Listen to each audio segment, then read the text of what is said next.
Baik, kita mulai ya.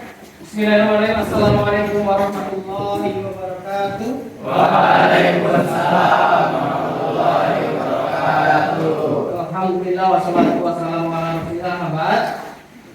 Kaifa halukum, apa kabar teman-teman?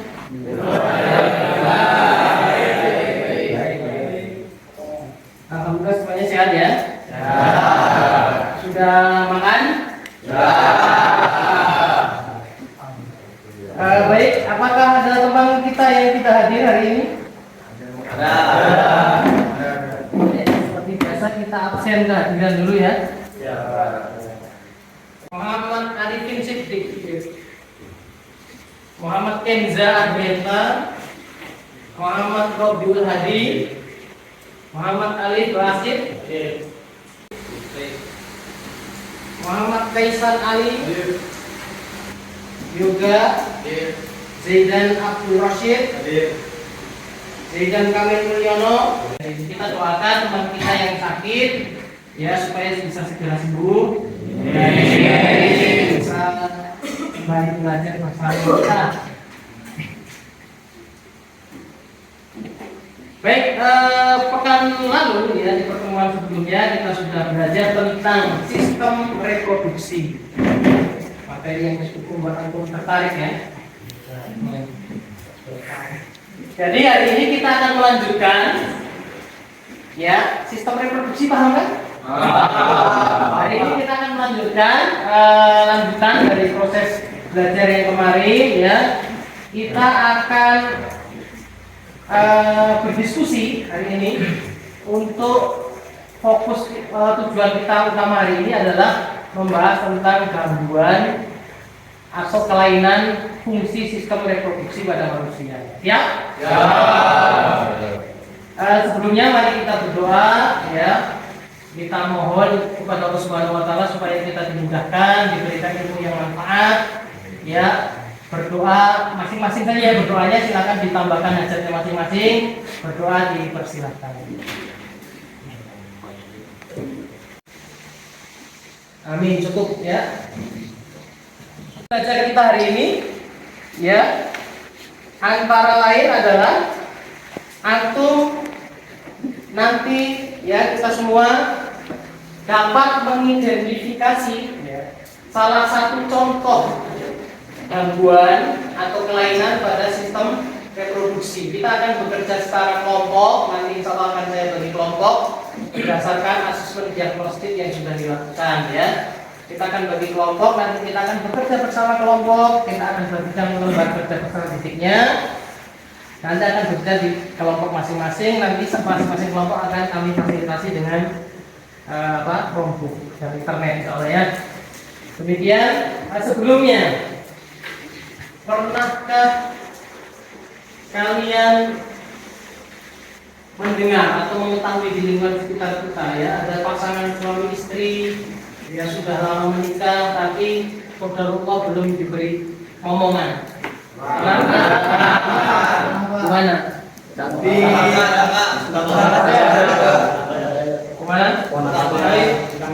Tangga, masya Allah. Pernahkah juga kalian mendengar berita mungkin ya ada kanker serviks atau kanker prostat pada laki-laki? Pernah? Pernah di mana? Di media. Penyakit kanker cukup mengerikan ya. Semoga Allah melindungi kita. Jadi kira-kira bagaimana semua itu bisa terjadi?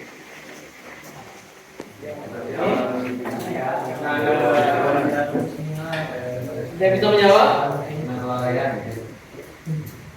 Terus bagaimana mencegahnya atau mengatasinya? Nah hari ini ya kita akan membahas ya beberapa kelainan. Nanti setiap kelompok silahkan menentukan sendiri mau mengangkat kasus tentang apa. Ya kasusnya maksudnya kasus kelainan ya. Kita angkat masalahnya. Nah nanti kita cari di jurnal atau di sumber yang valid atau di proceeding.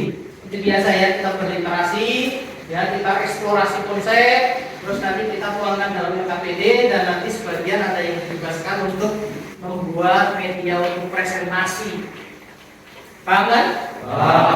Presentasi nanti masing-masing kelompok diberi waktu untuk presentasi. Baik, untuk mempersingkat waktu, ya, saya akan bagi kelompok. Kelompoknya 6 sampai 7 orang ya. Berdasarkan hasil asesmen diagnostik. Nanti setiap kelompok langsung duduknya kita seperti biasa menyesuaikan ya, di setting per kelompok. Ini bisa di sini ada yang 1, 2, 3, 4 ya. Mejanya bisa disusun ulang. Diperhatikan itu ya. Kelompok pertama yang pertama Aulia Farouk, kemudian Haidar Milan, kemudian Muhammad Rizki Aulia, Yardan Mulya Ibrahim. Sudah itu ya kelompok.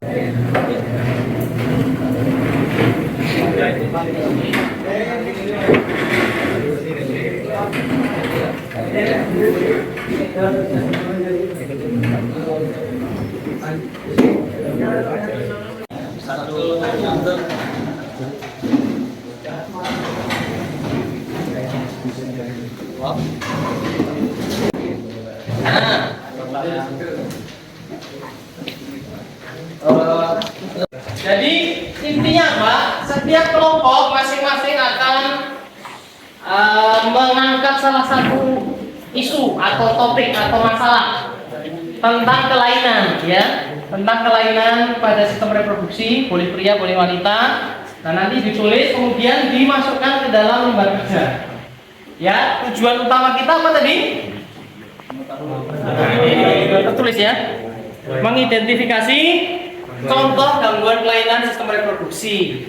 Ya, penyebabnya, gejalanya serta dampaknya.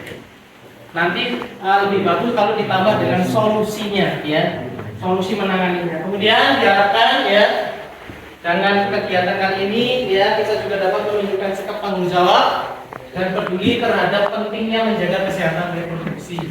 Ya sebagaimana kekhasan di sekolah kita, sekolah berbasis pondok pesantren, maka kita harus mengambil nilai, betul? Mengambil nilai atas seperti yang kita pelajari, lalu kita mempelajarinya, lalu kita kaitkan dengan keyakinan kita dan kemudian kita bisa bersyukur kepada Allah Subhanahu Wa Taala, yang khususnya dengan nanti menjaga apa? Menjaga anugerah yang sudah Allah berikan kepada kita. Ya, baik silakan dibaca ya. Di situ ada perintahnya, di sini juga saya sampaikan. Jadi silakan untuk kalian ya membuat menentukan tema, kemudian usahakan kalau bisa sumbernya yang valid, bisa dari jurnal ya, pakai Google Scholar, atau dari proceeding, atau dari urusan ilmiah lainnya. Boleh tidak dengan bantuan AI? Boleh ya, boleh, tapi tentu kita harus cek and recheck ya, tidak semua informasi itu valid, kita harus cross check dengan sumber yang lain ya, kemudian nanti kita masukkan yang paling valid. Silakan dibagi tugas masing-masing kelompok, kita beri waktu sekitar 35 menit ya. Ada yang mencari browsing, ada yang menulis di LKPD-nya, kemudian ada yang sekalian langsung membuka ini ya, membuat presentasinya.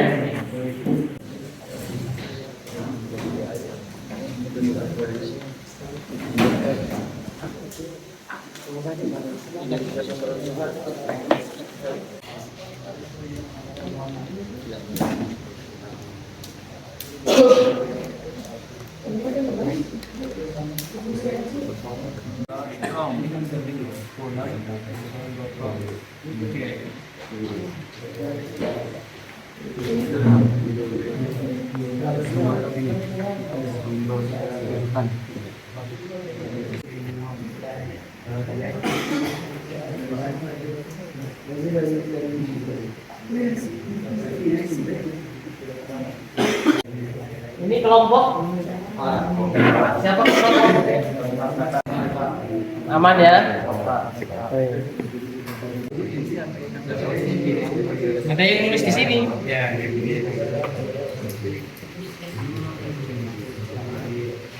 Kesulitan.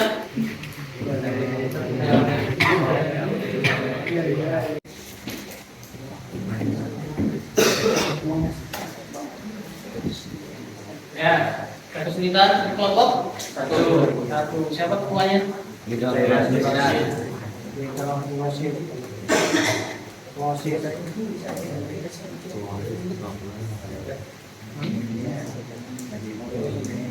Judul jurnalnya, jadi kita mencari sumber dari jurnal, cari dan nanti cari jurnal dari mana? Dari sini di sini. Ya. Ketika kita buka sepulang Google, nanti yang keluar jurnal penelitian semua. Nah, kalau jurnal udah pasti valid kan? Ya, insya Allah ya valid. Jadi apalagi ini berkaitan dengan kesehatan. Apa yang topik yang diangkat? Kanker serviks dan prostat. Ya. Orang baru.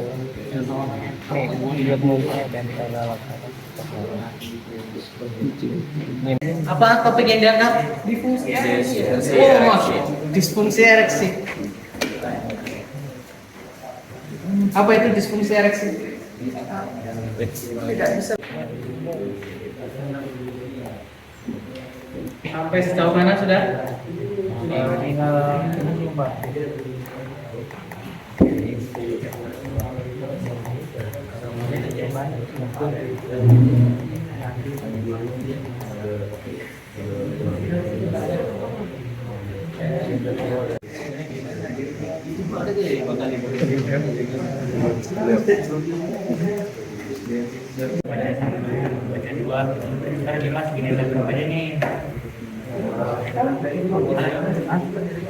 Oh ini dia. Tadi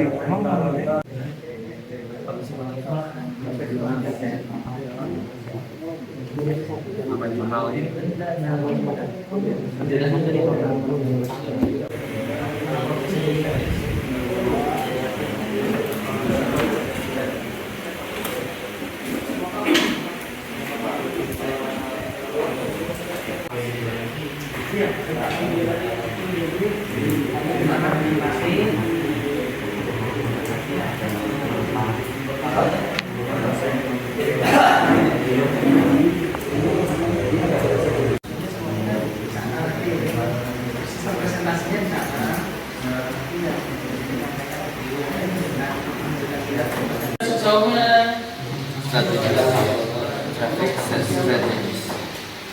Ya, itu nanti bisa diisi setelah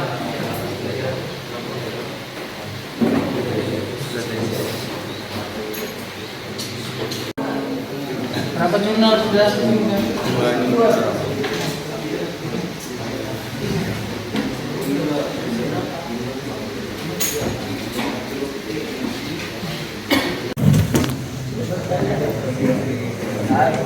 Any problem? Sudah menemukan jurnalnya?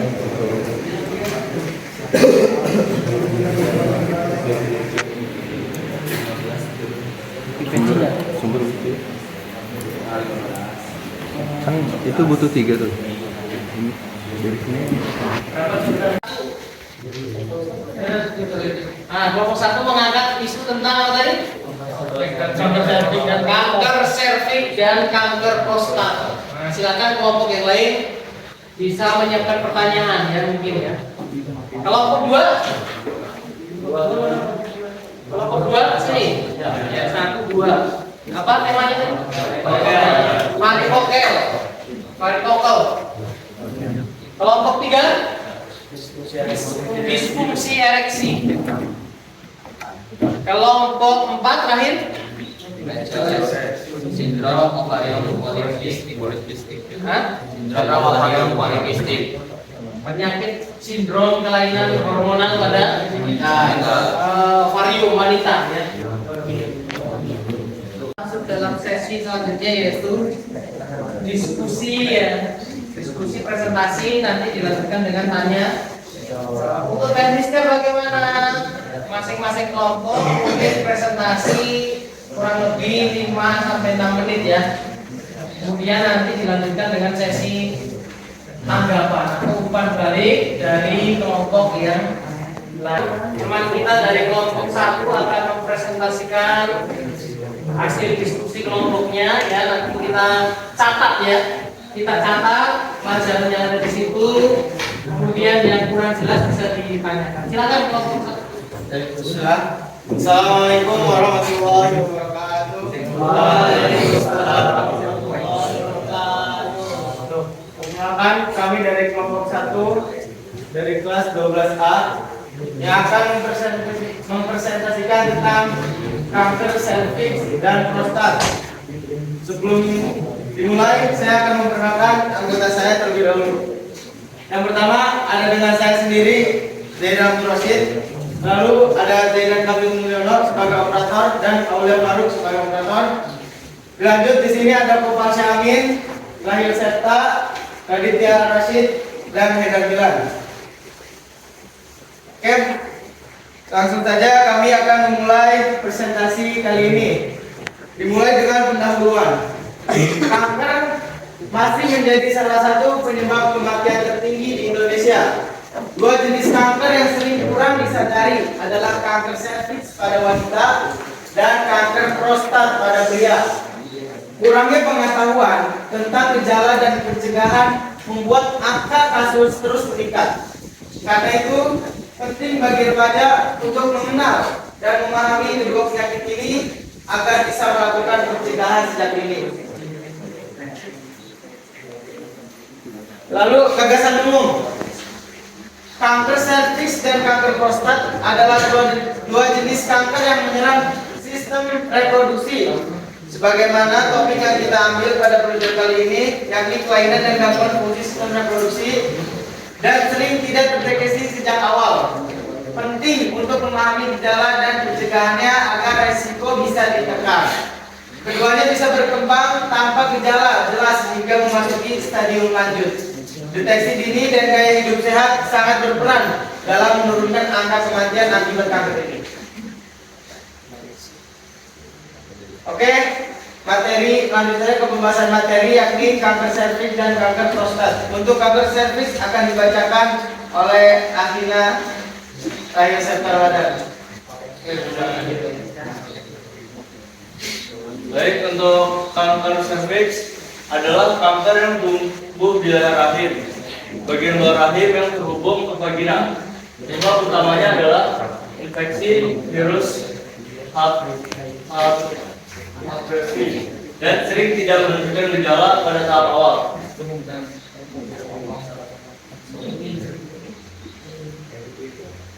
Penyebab dari kanker serviks yaitu infeksi virus HPV, human papillomavirus, berhubungan panggul atau saat buang air kecil, darah dalam urin atau sperma, disfungsi ereksi, penurunan berat badan, dan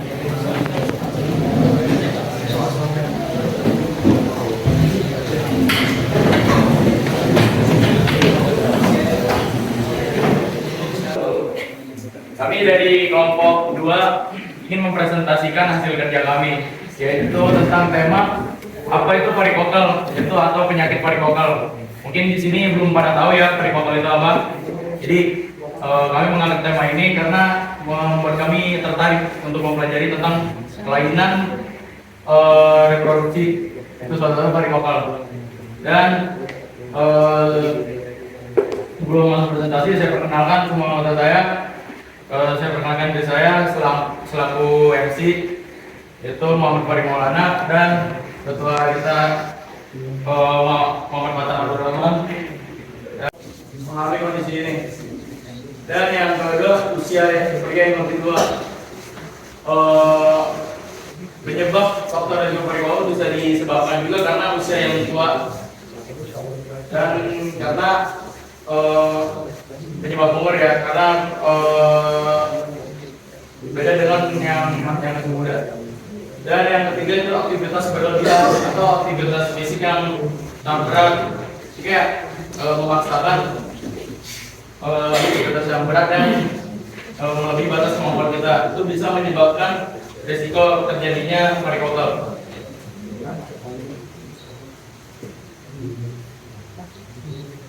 Dan selanjutnya akan dibacakan oleh teman kita itu Muhammad.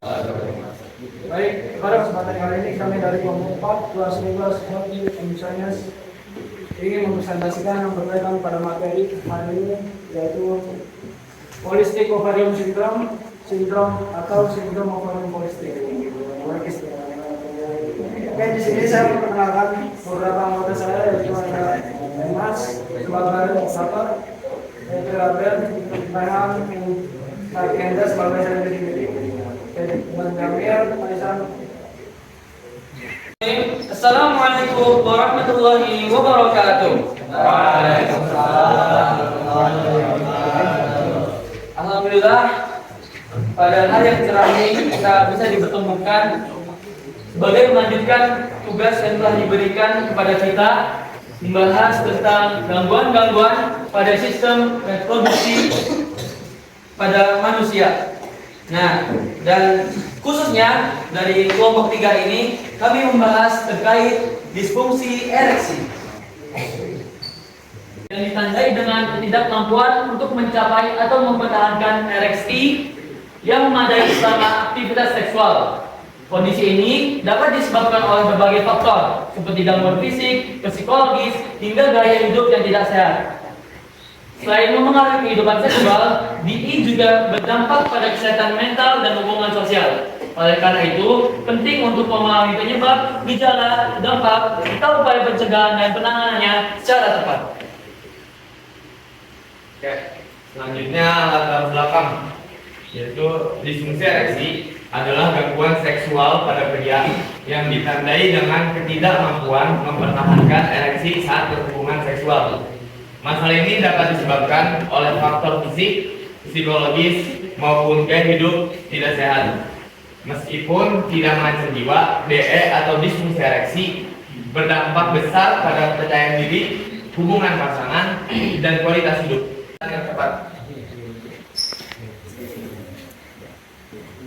Oke, selanjutnya contoh gangguan disfungsi ereksi atau DE adalah ketidakmampuan untuk mencapai atau mempertahankan ereksi. Nah, ketika hubungan seksual itu kita tidak bisa mempertahankan ereksi kita jika melakukan aktivitas seksual.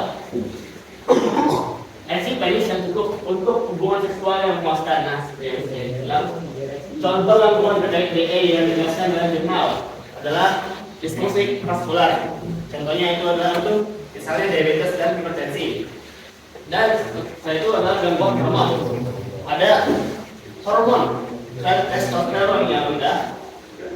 Terus gangguan psikologis, yaitu ekspresi kecemasan, efek samping obat, antidepresan atau antihipertensi. Dan itu adalah negatif masalah perilaku, yaitu seperti merokok dan konsumsi alkohol berlebih. Dan itu akan dibacakan oleh disfungsi ereksi atau DE adalah gangguan seksual pada pria yang disebabkan oleh faktor fisik, psikologis, dan gaya hidup. Kondisi ini berdampak pada kualitas hidup dan hubungan sosial serta hubungan seksual. Penanganannya dapat dilakukan dengan obat, terapi, dan perubahan gaya hidup sehat. Dan juga sudah ini penting untuk menghindari komplikasi lebih lanjut.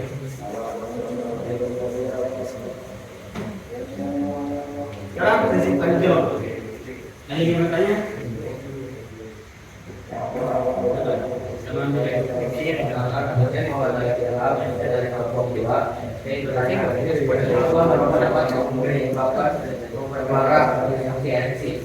Oke, pertanyaan bagus. Kenapa merokok dapat memperparah atau mengaruhi pada disfungsi ereksi? Nah, rokok merusak jaringan endotel pembuluh darah yang mengalir ke penis, serta terus untuk mengurangi aliran darah yang mensuplai penis tersebut.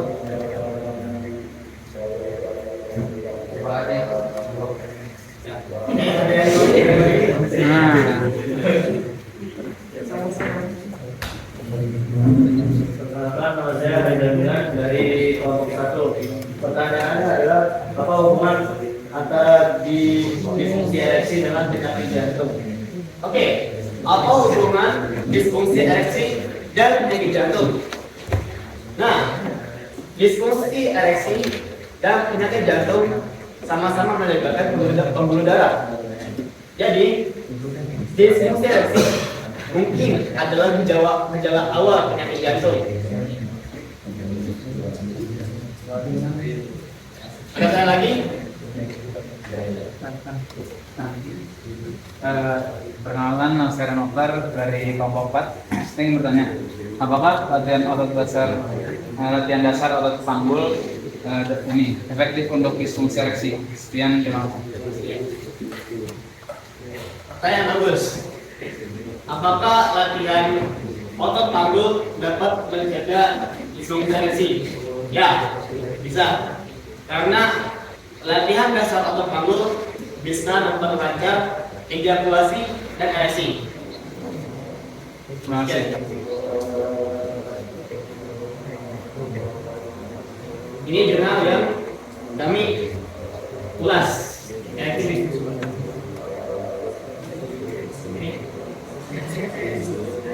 Saya kenal rekan PNC.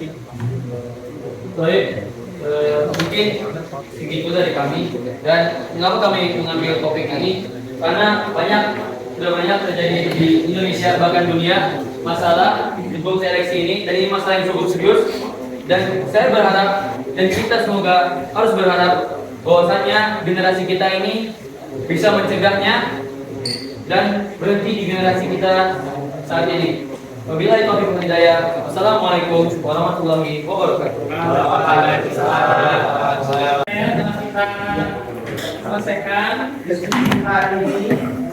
Ya, sedikit lewat waktunya. Cukup menarik nampaknya ya, sehingga kita semua ingin lama-lama. Saya sendiri pun luar biasa dapat informasi baru dari kegiatan hari ini. Ya. Mungkin akan kita tutup pembelajaran hari ini ya, sesuai kebiasaan kita tutup dengan berefleksi. Yang pertama mungkin yang pertanyaan paling sederhana, apakah kalian bahagia hari ini dengan pelajaran ini? Oh ya. Insyaallah. Alhamdulillah. Ya. Ada pengetahuan baru?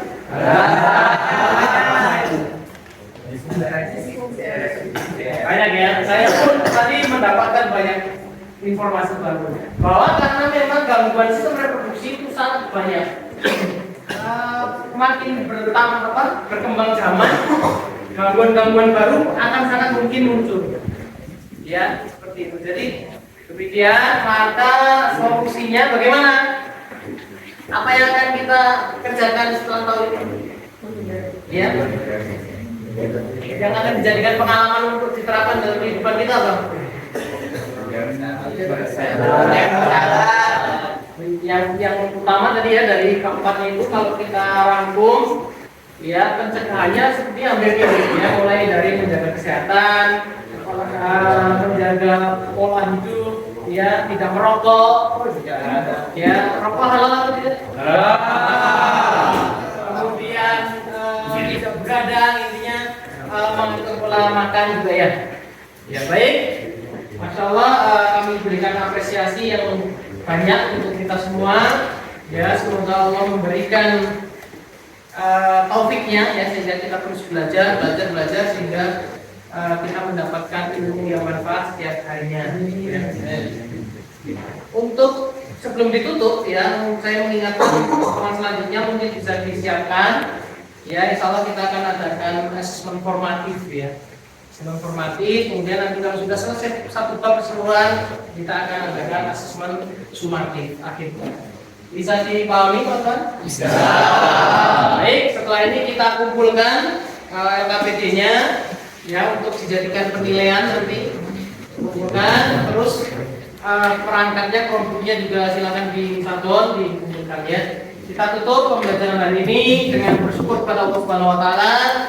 Ya, kurang lebihnya mohon maaf. Wabillahi taufiq wal hidayah. Wassalamualaikum warahmatullahi wabarakatuh. Waalaikumsalam warahmatullahi wabarakatuh. Yuk, bagaimana? Sebentar ya.